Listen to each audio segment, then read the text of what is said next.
سے بھاگنے لگ جاتی ہے، یہ روح کی بیماری کی علامات ہیں۔ اسے مسجد اچھی نہیں لگتی، قرآن کی تلاوت اچھی نہیں لگتی، لیکن وہی سینما اچھا لگنے لگ جاتا ہے، بے حیائیاں اچھی لگنے لگ جاتی ہیں۔ یہ روح کی بیماری کی علامات ہیں۔ آپ نے محسوس کیا ہوگا جب آدمی کو بخار آتا ہے تو ہر کھانا کڑوا لگتا ہے، اچھا کھانا بھی کڑوا کڑوا لگنے لگتا ہے، حالانکہ کھانا تو اچھا ہی ہوتا ہے۔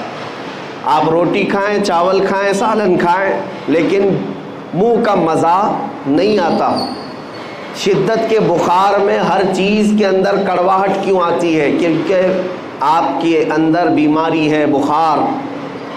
اسی طرح سے نیکیاں اگر کسی کو کڑوی لگتی ہیں تو روح بیمار ہے۔ روح کی بیماری جب کبھی کسی کے اوپر آتی ہے تو اسے اللہ تعالیٰ کی طرف بڑھنے والے راستے کٹھن لگنے لگ جاتے ہیں، کڑوے لگنے لگ جاتے ہیں۔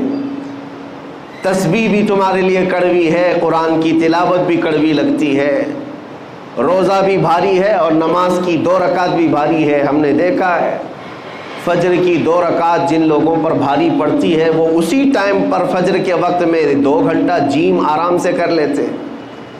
بڑے بڑے لوہے کی آلات اٹھاتے ہیں، استعمال کرتے ہیں، سب ٹھیک ہے، لیکن 2 رکعت بھاری پڑتی ہے، روح کی بیماری ہے۔ اب روح کی بیماری کے علاج کے لیے ہم نے بہت سارے ہاسپٹل دیکھے، ڈاکٹرز دیکھے، لیکن اس نام سے کوئی ڈاکٹر بھی نہیں، اس نام سے کوئی ہاسپٹل بھی نہیں۔ اسی کو مفتی اعظم ہند رحمۃ اللہ تعالی علیہ نے اپنے اشعار میں لکھا ہے، زہر معاصی کا طیبہ ہی شفا خانہ۔ یعنی گناہوں کے زہر کا اگر کوئی شفا خانہ ہے تو میرے مصطفیٰ کا دربار۔ اور اسی کو قرآن نے کہا، وَلَوْ أَنَّهُمْ إِذْ ظَلَمُوا أَنفُسَهُمْ جَاءُوكَ، جب مومنین اپنے آپ پر ظلم کر لیں، گناہوں میں آلودہ ہو جائیں تو اے حبیبی آپ کے دربار میں آئے۔ اللہ کا حکم ہے۔ میں یہ آپ کے سامنے جو آیت تلاوت کر رہا ہوں 5ویں پارے کی آیت ہے، اللہ تعالیٰ فرماتا ہے رسول یہ آپ کے دربار میں آ جائیں، فَاسْتَغْفَرُوا اللَّهَ وَاسْتَغْفَرَ لَهُمُ الرَّسُولُ، آپ کے پاس پہنچ کر کے اللہ کی بارگاہ میں یہ مغفرت طلب کریں، توبہ کریں۔ اور پھر دوسرے نمبر پر اللہ یہ فرماتا ہے رسول بھی ان کے لیے سفارش کریں، رسول بھی آنے والوں کے لیے سفارش کریں۔ اب آگے نتیجہ رزلٹ کیا ہوگا؟ اللہ فرماتا ہے لَوَجَدُوا اللَّهَ تَوَّابًا رَحِيمًا، تو پھر وہ لوگ دیکھیں گے عنقریب کہ اللہ بہت رحم کرنے والا اور توبہ قبول کرنے والا۔ اب مسئلہ یہ ہے کہ اپنے روح کی بیماری کا علاج کروانا اور اپنے گناہوں سے توبہ کرنے کے لیے پوری دنیا ہے، لیکن اللہ تبارک و تعالیٰ فرماتا ہے رسول یہ آپ کے دربار میں آئیں، آپ کے دربار میں آئیں۔ اس آیت پر عمل کے اعتبار سے میں آج آپ کو بتاتا ہوں۔ ایک صحابی تھے ماعز اسلمی رضی اللہ تعالیٰ عنہ، ان سے ایک گناہ سرزد ہوا اور بے چینی بڑھنے لگی تو بارگاہ مصطفیٰ میں آئے۔ صحابہ بیٹھے تھے اور عرض کیا یا رسول اللہ صلی اللہ علیہ وسلم مجھ سے خطا ہو گئی ہے۔ حضور نے فرمایا بتاؤ کیا غلطی ہوئی، کیا خطا ہے؟ انہوں نے کہا بتا نہیں سکتا سب کے سامنے، بتانے میں مجھے شرم محسوس ہوتی ہے۔ حضور اکرم صلی اللہ علیہ وسلم نے فرمایا بتاؤ تو صحیح، تمہارے متعلق علاج بتایا جائے گا۔ اب مجھے آپ کو یہی بتانا ہے کہ صحابی رسول ہیں، ایمان کے اعلیٰ درجے پر ہوتے ہیں صحابی۔ جب ان سے گناہ سرزد ہوا، خطا سرزد ہوئی تو مسجد بھی موجود تھی، خانہ کعبہ بھی ہے، اللہ ہی تو بخشش کرنے والا ہے، اللہ ہی مغفرت کرنے والا ہے۔ اس صحابی رسول نے مسجد کا رخ کیوں نہیں کیا، خانہ کعبہ کے پاس کیوں نہیں گئے، سیدھے بارگاہ مصطفیٰ میں کیوں آئے؟ صحابی کا عمل یہ بتاتا ہے کہ پہلے رسول کی سفارش ضروری ہے۔ رسول کریم صلی اللہ تعالیٰ علیہ وسلم اگر سفارش فرما دے تو اللہ توبہ جلد قبول فرمائے گا۔ وہ آئے، نبی اکرم صلی اللہ تعالیٰ علیہ وسلم سے جب پوچھا تو انہوں نے کہا مجھ سے زنا ہو گیا۔ حضور پاک صلی اللہ علیہ وسلم نے اپنا چہرہ مبارک پھیر لیا، کہا کہ تم ہمارے ہاں سے نکل جاؤ۔ اب وہ زار و قطار رونے لگ گئے، اتنا رونے لگ گئے کے قدموں میں گر گئے. کہا کہ اگر آپ ناپاک کریں تو پھر میں کہاں جاؤں. اعلیٰ حضرت نے اسی کی ترجمانی کرتے ہوئے یوں کہا ہے: تجھ سے جو منہ چھپاؤں تو کروں کس کے سامنے. یا رسول اللہ، تم سے جو منہ چھپاؤں تو کروں کس کے سامنے؟ کیا اور کسی سے توقع نظر کی ہے؟ بد ہیں تو آپ کے، بھلے ہیں تو آپ کے، ٹکڑوں پہ یہیں کے پلے ہیں، رخ کدھر کریں؟ اس صحابی نے جب حضور اکرم صلی اللہ علیہ وسلم کی بارگاہ میں رو کر کے اپنا جرم کا اقرار کیا تو حضور نے پھر 3 مرتبہ پوچھا: تم ہوش و حواس میں کہہ رہے ہو؟ تم ہوش و حواس میں کہہ رہے ہو؟ انہوں نے کہا: ہاں بالکل ہوش و حواس میں کہہ رہا ہوں. کہا: تمہیں پتہ ہے زنا کی سزا کیا ہے؟ کہا: ہاں مجھے پتہ ہے. اس کے بعد رسول رحمت صلی اللہ علیہ وسلم نے صحابہ سے کہا کہ انہیں سنسار کیا جائے گا. وادی انم، آج بھی وہ وادی موجود ہے مدینے کے مضافات میں، ایک چھوٹی سی پہاڑی ہے. صحابہ لے کر کے گئے. اسلام کی ایک عظیم سزا ہے یہ، زنا پر رکھی ہوئی سزا. لوگ اس کا مذاق اگرچہ اڑاتے ہوں کہ اسلام گردن کاٹنے کی اور سنسار کرنے کی اجازت دیتا ہے، حکم دیتا ہے. تمہیں اندازہ نہیں، یہ سزائیں فطرت کے عین مطابق ہیں. اس لیے کہ کینسر کے پھوڑے کو اگر نہ کاٹو گے تو جسم میں زہر پھیل جاتا ہے. اور یہ سزائیں اسی لیے رکھی گئی ہیں کہ معاشرہ ڈس بیلنس نہ ہو. یہ سزا اس وقت تمہیں اچھی لگے گی جب کسی کی اپنی بیٹی کے ساتھ کوئی زنا کر لے. ہم نے ان لوگوں کے بارے میں بھی سنا ہے جن کا تعلق اسلام سے نہیں ہے، لیکن جب ان کے گھروں کی بچیوں کا ریپ ہوتا ہے تو وہ اعلاناً یہ کہتے ہیں کہ ہماری بچیوں کے ریپسٹ کو اسلام جو سزا دیتا ہے وہی دی جائے. وہ اس چیز کا مطالبہ آج بھی کر رہے ہیں. یہی تو بات ہے میرے عزیزو، جس طرح تمہاری بیٹی کی عصمت تمہارے لیے عزیز ہے، اسلام ہر بیٹی کی عزت کو وہی عزت مقام دیتا ہے. ہر بیٹی کی عزت کا مقام ہے. انہیں سنسار کرنے کے لیے لے جایا گیا اور صحابہ نے انہیں سنسار کر دیا. ان کی روح پرواز کر گئی. واپس جب آئے رسول رحمت صلی اللہ تعالیٰ علیہ وسلم، یہ اللہ کے قوانین ہیں، اللہ کے حدود ہیں، اس پر عمل کرنا ضروری ہے، لیکن تقاضۂ بشریت یہ ہے کہ دل بھی تو کسی سے لگا رہتا ہے. حضور پاک صلی اللہ تعالیٰ علیہ وسلم غمگین تھے، آنکھوں سے آنسو تھے. حضور گئے نہیں تھے. صحابہ جب آئے تو حضور نے پوچھا: میرے ماعز کو جب مار رہے تھے تم لوگ تو وہ کیا کہہ رہے تھے؟ تو صحابہ نے کہا: یا رسول اللہ، ان کو جب مارا جا رہا تھا تو وہ یہ کہہ رہے تھے: ترحم لنا یا رسول اللہ، اے اللہ کے رسول مجھ پر رحم کر دیجیے. انہوں نے خود سے اقرار کر کے وہ سزا کو لیا ہے، زبردستی پکڑ کر کے ان کو سزا نہیں دی گئی. ماعز اسلمی جانتے تھے کہ اگر میں دنیا کی سزا لے لوں گا تو محفوظ، اگر قیامت کی سزا کا انتظار کیا تو اس سے 99 گنا زیادہ سزا ہو سکتی ہے. وہ صحابی جانتے تھے، اسی لیے دنیاوی سزا کو انہوں نے ترجیح دی. خود سے قبول کیا کہ مجھے یہی سزا دو، آخرت کی سزا کا میں انتظار نہیں کرنا چاہتا. بہرحال بات یہ ہے کہ وہ بارگاہ مصطفیٰ میں گئے، سزا تو ہوئی، لیکن جیسے ہی ایک صحابی نے بڑھ کر کے کہا: آقا میرے ہاتھ میں اونٹ کی ایک ہڈی تھی، میں نے وہ لے کر کے ماعز کی کھوپڑی پر مارا تو ان کی کھوپڑی پٹ گئی اور خون میرے جسم پر آ کر گرا، تو میں یہ سوچ کر کے ہٹ گیا کہ گنہگار کا خون ہے. میرے آقا کو جلال آ گیا، کھڑے ہو گئے، کہا: اپنے جملوں کو واپس لو. وہ میرے دربار میں آ کر توبہ کر کے گیا ہے. یہ سزا جو دی جا رہی تھی وہ حدود قائم رکھنے کی سزا ہے، نظام عدل ہے، یہ قانون ہے. لیکن تم نے کیسے کہا کہ وہ گنہگار کا خون تھا، پاپی کا، خطاکار کا خون تھا؟ تم اپنا جملہ واپس لو. اس لیے کہ ابھی جبرائیل امین میرے پاس آئے تھے اور یہ بشارت دے کر کے گئے: یا رسول اللہ، آپ کے ماعز نے ایسی توبہ کی ہے کہ اس کے عوض اللہ نے پورے مدینے والوں کے گناہ معاف کیے. عزیزان گرامی، یہ واقعہ میں نے اس لیے عرض کیا کہ بارگاہ مصطفیٰ میں جو ایک بار پہنچ جائے، مولا کریم اس کے بھی گناہ معاف کرتا ہے، اس کے متعلقین کے بھی گناہ معاف فرماتا ہے. اسی لیے ہمارے لیے آج بھی وہ دربار کھلا ہوا ہے. اب بات آتی ہے، صحابہ تو گئے حضور کے پاس، جب کبھی ان سے خطائیں ہوئی حضور کے پاس گئے، کیونکہ قرآن کہتا ہے، آیت پر عمل ہے: وَلَوْ أَنَّهُمْ إِذْ ظَلَمُوا أَنفُسَهُمْ جَاءُوكَ جب مومنین اپنی جانوں پر ظلم کریں تو یا اے رسول یہ آپ کے پاس آ جائیں. تو ٹھیک ہے، اس آیت پر صحابہ نے تو عمل کر لیا، لیکن جب میرے آقا صلی اللہ تعالیٰ علیہ وسلم وصال فرما گئے اور ہم سب سے پردہ فرما لیا، تو اب قیامت تک آنے والے اس آیت پر کیسے عمل کریں گے؟ قرآن تو صرف حضور کے زمانے کے لیے نہیں نازل ہوا، قیامت تک کے لیے ہے، اس کا ہر حکم قیامت تک کے لیے ہے.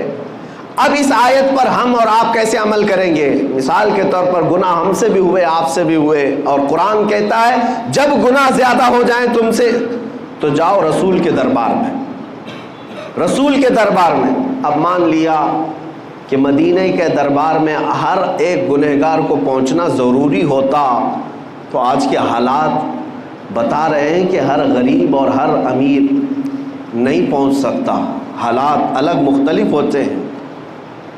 اور آج تو حج اور عمرے اس قدر مہنگے ہو گئے کہ ایک عام آدمی کے بس سے باہر ہوتے نظر آتے ہیں.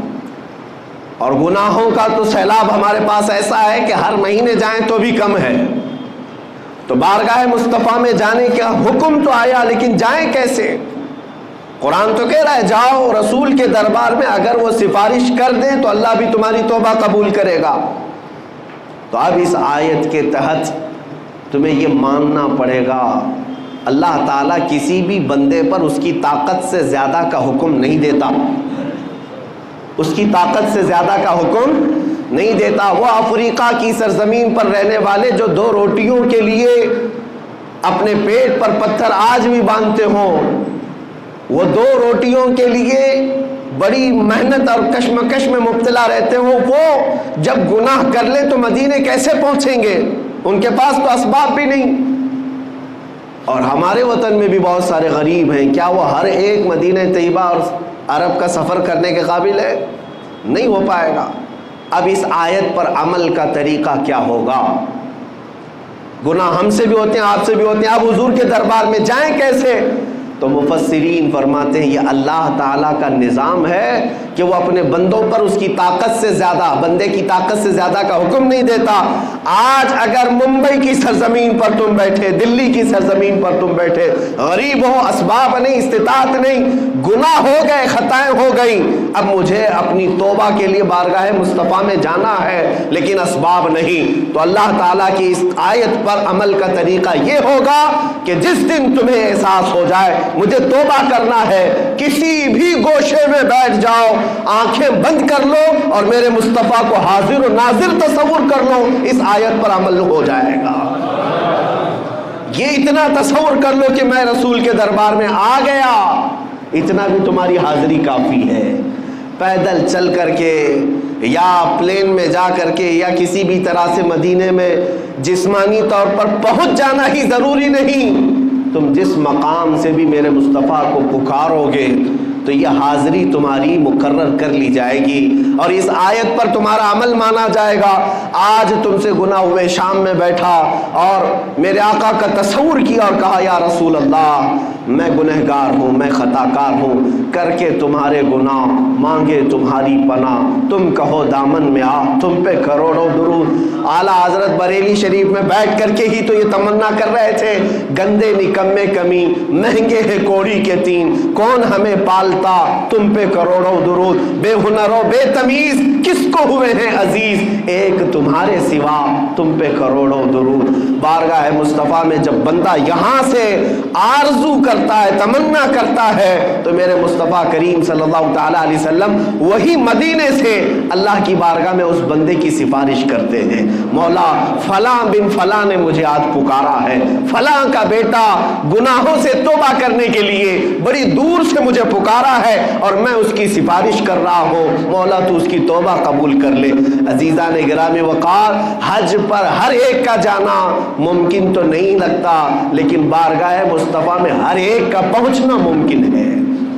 اسی طرح کی ایک بات میں آپ کو بتاؤں، سچی طلب ہے، سچی تمنا ہے تو تمہاری روحیں وہاں پر حاضری دیا کرتی ہیں، حاضری دیا کرتی ہیں. حضرت عبداللہ ابن مبارک وہ حج کے لیے نکلے تھے. حج کے لیے اس وقت جب نکلتے تھے تو پیدل ہوتے، قافلوں پر جاتے، اونٹ اور گھوڑے کے سفر ہوتے. حضرت عبداللہ ابن مبارک سفر کے لیے نکلے خراسان سے، اور درمیان راستے میں ان کا قافلہ چل رہا تھا، ایک جگہ پر ان کا پڑاؤ ہوا رات کو، اور صبح جب بیدار ہوئے تو آپ اٹھ کر کے دیکھتے ہیں قریب میں ایک کچرا کا پورا کوڑا دان جہاں پر لوگ کچرے لا کر پھینکتے ہیں، ایک گڑھا تھا، وہاں پر ایک چھوٹی 8 سال کی بچی بیٹھی کچرے میں کچھ ڈھونڈ رہی تھی۔ ابن مبارک فرماتے میں قریب جا کر دیکھا ایک چھوٹی سی بہت خوبصورت بچی ہے، کچرا ڈھونڈ رہی ہے۔ تھوڑی دیر کے بعد اس کو ایک مری ہوئی چڑیا نظر آئی، وہ مری ہوئی چڑیا اٹھائی، اس کے پر وغیرہ نوچ کر کے وہ چبا کر کھانے لگی، اور تھوڑا سا اس میں بچا لیا اور بھاگنے لگی۔ ابن مبارک اس کو پکڑ لیتے، کہا اے بیٹی تیرا نام کیا ہے؟ اس نے مسلمان نام بتایا، اور کہا کہ کیا تجھے معلوم نہیں یہ مردہ کھا رہی ہے؟ تو یہ کچرے میں سے اٹھا کر مردہ کھا رہی ہے، مری ہوئی چڑیا۔ وہ بچی سر جھکاتی اور کہتی ہے اے بزرگ، کیا اسلام اس بات کی اجازت نہیں دیتا کہ 3 دن کی بھوک کے بعد میرے گھر میں کوئی چیز نہ ہو؟ میرا ایک معذور بھائی میرے گھر کے اندر سویا ہوا ہے، اور میں بھوک کی شدت کی وجہ سے 3 دن کے بعد اگر مری ہوئی چڑیا کھاؤں تو کیا اسلام اس کی اجازت نہیں دیتا؟ ابن مبارک کا دل سہم گیا۔ اس لڑکی کے ساتھ وہ اس کی جھوپڑی میں گئے، دیکھا تو معذور بھائی اس کا ایک لیٹا ہوا ہے اور ایک لڑکی ہے، کچھ بھی نہیں ہے گھر میں، کوئی چیز نہیں ہے۔ وہ مری ہوئی چڑیا کچرے کے کوڑے دان سے اٹھا کر کے کھا کر کے آئی، ان کا دل اتنا پسیج گیا۔ ابن مبارک اپنے قافلے میں آئے، جو زادے راہ وہ لے کر نکلے تھے، سامان پیسہ سب ایک گٹھری میں جمع کیا اور اس بچی کو دے دیا، کہا یہ تو لے لے، اب میں حج پر نہیں جا سکتا۔ اب سامان بھی نہیں تھا، مال بھی نہیں تھا، پیسہ بھی نہیں تھا، بیچ راستے میں اس چھوٹی سی بچی کو مالک بنا دیا اور قافلے سے واپس اپنے وطن چلے آئے، اپنے گھر آ گئے۔ خراسان جب واپس آئے، میرے عزیزوں، جو اس زمانے میں حج کرتا ہوگا اسے اندازہ ہوگا کئی دن تک تو پیسے جمع کرتے ہیں، کئی مہینے تک تو سفر کرتے تھے، لیکن درمیان میں اگر کوئی اپنا قافلہ چھوڑ کر کے وطن آ رہا ہو تو دل پر کیا گزرے گی؟ بہرحال اللہ تعالیٰ کی ایک بندی پر رحم کرتے ہوئے وہ واپس آ گئے۔ جب گھر آئے، حاجیوں کا قافلہ تو گیا، حج کیا، مدینہ طیبہ کی حاضری بھی ہوئی۔ وہ مہینوں کے بعد جب واپس آئے اپنے وطن، جو حاجی گئے تھے، گاؤں والے استقبال کے لیے کھڑے تھے، سبوں نے استقبال کیا، حاجی آئے ہوئے ہیں، حج سے آئے ہیں۔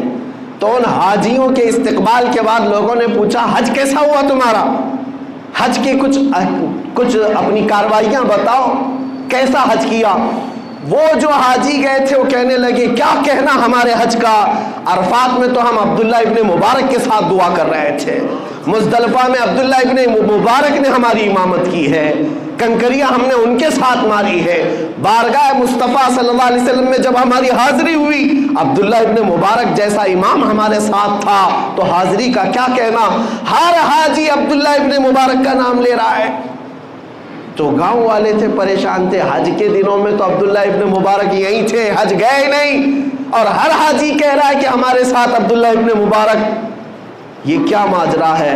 لوگ آئے اور ان سے پوچھنے لگے عبداللہ ابن مبارک سے، کہا کہ یہ حاجی تو سب کہہ رہے ہیں مینا میں، عرفات میں، مزدلفہ میں آپ تھے، بارگاہ مصطفیٰ میں وہ آپ کے ساتھ تھے۔ عبداللہ ابن مبارک رونے لگ گئے، آنکھوں سے آنسو آئے، اور کہتے ہیں میرا رب بڑا کریم ہے، میرا رب بڑا کریم ہے، میں نے اس کی بندی پر رحم کیا کیا، میری شکل کا فرشتہ اللہ نے حج کے لیے بھیج دیا۔ وہ ابن مبارک کی شکل کا فرشتہ تھا جو ان کی طرف سے ارکان حج ادا کر رہا تھا، بارگاہ مصطفیٰ میں حاضری بھی دے رہا تھا۔ میرے عزیزو، یہی میں کہنا چاہتا ہوں، اگر دل کے اندر تمہارا احساس اسی سرزمین پر بیٹھے رہو گے لیکن حاضری مدینے میں ہوتی رہے گی، حضور اکرم صلی اللہ علیہ وسلم کے دربار میں پہنچتے رہیں گے، لیکن جو فزیکل حاضری ہے، مباشرتاً جسمانی حاضری ہے، اس کا مقام ہی کچھ اور ہے۔ جب نبی رحمت صلی اللہ علیہ وسلم کے دربار میں ایک حاجی پہنچتا ہے تو اس کی دل کی دنیا بدل جاتی ہے۔ ظاہر سی بات ہے، ایک بچہ ماں کے پاس جب آ کر سکون محسوس کرتا ہے، قسم رب ذوالجلال کی میں اپنے دل کی کیفیت بتاتا ہوں، ماؤں کے سینوں سے چمٹ جانے کے بعد وہ سکون نہیں مل پائے گا جو بارگاہ مصطفیٰ کی جالیوں کے سامنے کھڑے ہونے سے ملتا ہے۔ اس لیے کہ ایسا لگتا ہے یہ رحمت کے دونوں ہاتھ ہمیں اب ہمیشہ کے لیے تھام لیں گے، دنیا کے ہر کانٹے سے، ہر بلا سے یہاں پر ہمارے لیے حفاظت ہے۔ اللہ تبارک و تعالیٰ آپ سب کو بار بار بارگاہ مصطفیٰ کی حاضری نصیب فرمائے۔ حج بیت اللہ آپ سب کو بھی اللہ تعالیٰ عطا فرمائے۔ عزیزان گرامی وقار، میں آخری یہ میسج ضرور دوں گا کہ اگر نہیں جا سکے عمرہ پر، حج پر، تو تمنا تو رکھو، لیکن جب بھی رات آئے، جب بھی شب ہونے لگے یا گناہ ستانے لگے تو ایسا نہ کرنا کہ ڈاکٹر کے پاس بھاگتے رہے، دل کا علاج کرتے رہے، بی پی شوگر تو بڑھتا ہی رہا لیکن روح بیمار ہوتی رہی۔ ایسا نہیں، جب گناہ زیادہ ہو جائیں تو میرے عزیزو تنہائی میں بیٹھو اور میرے مصطفیٰ کو یاد کرو، بارگاہ مصطفیٰ میں حاضری دے کر کے یوں کہو، یا رسول اللہ بد ہیں تو آپ کے، بھلے ہیں تو آپ کے، ٹکڑوں پہ یہی کہ پلے ہیں، رخ کدھر کرے۔ اور رات کے وقت تنہائی میں ہمارے بزرگوں نے ہمیں یہی درس دیا ہے کہ ایک بار یوں کہہ دینا، میں مجرم ہوں آقا مجھے ساتھ لے لو، میں مجرم ہوں آقا مجھے ساتھ لے لو، کہ رستے میں ہیں جا بجا تھانے والے، چمک تجھ سے پاتے ہیں سب پانے والے، میرا دل بھی چمکا دے چمکانے والے۔ بارگاہ مصطفیٰ میں جس دن تمہاری یہ آواز لگ جائے گی انشاءاللہ، وہ مدینے والے اتنے غیرت مند ہیں، اتنے غیرت مند ہیں کہ امام شرف الدین بوصیری کو جب لقوہ ہو گیا تھا، فالج ہو گیا تھا، انہوں نے رات کو سونے سے پہلے غم میں یہ اشعار لکھے تھے، مولا صلی وسلم دائما ابدا علی حبیبک خیر الخلق کلہم۔ یہ قصیدہ بردہ کے اشعار لکھ کر کے وہ سوئے تھے، امن تذکری جیران بدی سلمی مزجت دمعا جرا من مقلت بدمی، لیکن مقدر جاگا، خواب میں میرے آقا تشریف لائے اور خواب میں ہی امام بوصیری کے جسم پر ہاتھ پھیرا اور اپنی ایک چادر عطا کی۔ شرف الدین بوصیری کہتے ہیں صبح جب میں اٹھا تو دیکھا نہ مجھے لقوہ ہے، نہ فالج ہے، نہ پیرالائز ہے، میں صحیح سلامت ہوں، اور خواب میں میرے آقا نے جو چادر دی تھی وہ میری گود میں ابھی بھی پڑی ہوئی تھی۔ وہ جب عطا کرنے پر آئے تو بے حساب عطا کرتے ہیں، اتنا دیا سرکار نے مجھ کو جتنی میری اوقات نہیں، یہ تو ان کا کرم ہے ورنہ مجھ میں تو ایسی بات نہیں۔ عزیزان گرامی، اللہ کریم ہم سب کو بارگاہ مصطفیٰ کا ہمیشہ وفادار بنا رکھے۔ رب کریم آپ سب کو بری بیماریوں سے محفوظ فرمائے، ہر طرح کی آفت و بلا سے اللہ محفوظ فرمائے۔ وآخر دعوانا ان الحمد للہ رب العالمین۔